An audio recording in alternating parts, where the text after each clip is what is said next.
Dari topik pilihan berikutnya kami akan mengajak Anda untuk menyimak informasi emiten pilihan yang berhasil dihimpun oleh tim redaksi kami dari sektor konstruksi.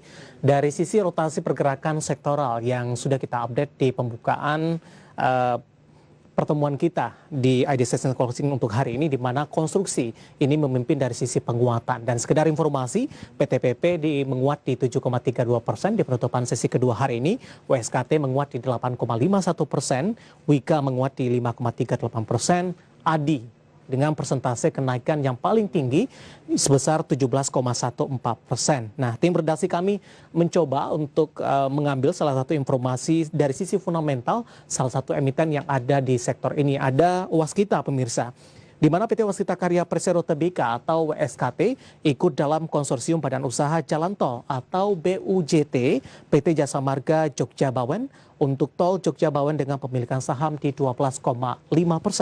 Selain sebagai investor, Waskita Karya maksud kami tetap mengikuti proses tender kontrak konstruksi.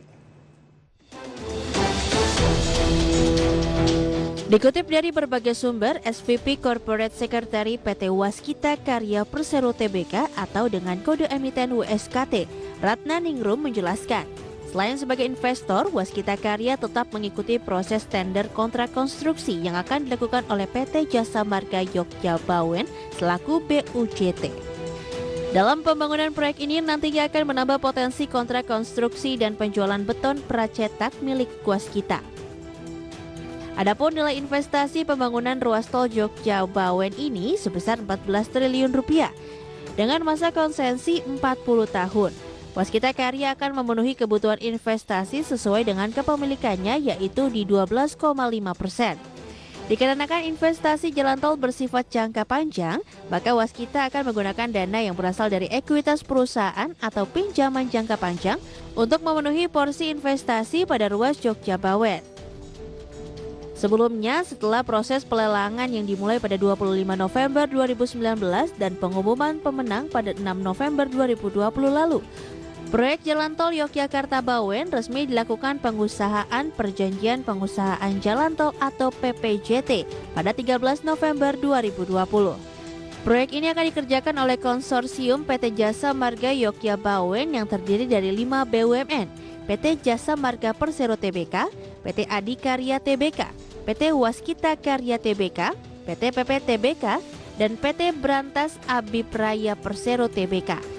Jalan tol ini akan melintasi Provinsi Jawa Tengah dan Provinsi Daerah Istimewa Yogyakarta. Terdiri dari 6 seksi dengan panjang 75,82 km dan nilai investasi sebesar 14,26 triliun rupiah. Berbagai sumber, IDEX Channel.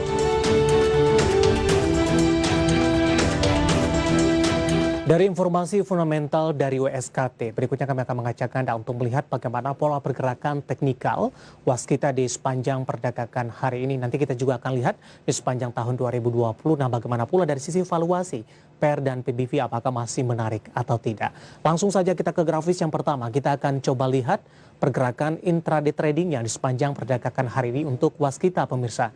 Dapat Anda saksikan juga di layar televisi Anda mulai dari pembukaan sesi pertama pada pagi tadi dibuka di level 950, pada pukul 10 mengalami penguatan menembus di 985, sementara posisi yang sama di penutupan sesi pertama di perdagangan hari ini ditutup di level 985. Sementara pada pembukaan sesi kedua untuk posisi Waskita masih melanjutkan penguatan bahkan sudah menembus ke level 1000-an pemirsa, tepatnya di 1010. Sementara pada penutupan sesi kedua di perdagangan hari ini penguatan masih terus berlanjut. Waskita ditutup di level 1020 menguat 8,51%. Nah, jarak atau range pergerakannya di sepanjang perdagangan hari ini, posisi terendah ada di 950, sementara posisi tertinggi ada di level 1020 dan merupakan level penutupan perdagangan di sesi kedua hari ini. Apakah penguatan untuk esok hari masih akan terus berlanjut? Nanti juga kita akan membahas dengan analis yang confirm hadir di ID Session Closing untuk kali ini. Kita beralih ke grafis yang kedua, kita akan coba lihat juga bagaimana pergerakan saham WSKT di sepanjang tahun 2020 pemirsa.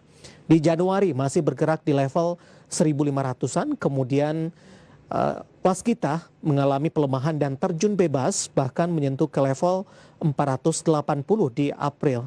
Kemudian di Mei kembali ke level 500-an, kemudian di Juni menembus ke 600-an, bahkan di Juli sudah menembus ke level 700-an. Namun di Agustus kembali tertekan di 585, September di 645, Oktober kembali tertekan di 510, kemudian di November ini mengalami kenaikan signifikan hampir 2 kali lipat pemirsa, sudah menembus ke level 1010. Kalau kita tarik garis dari November ke Januari, untuk waskita belum menyentuh ke level tertinggi sebelumnya di 1500-an.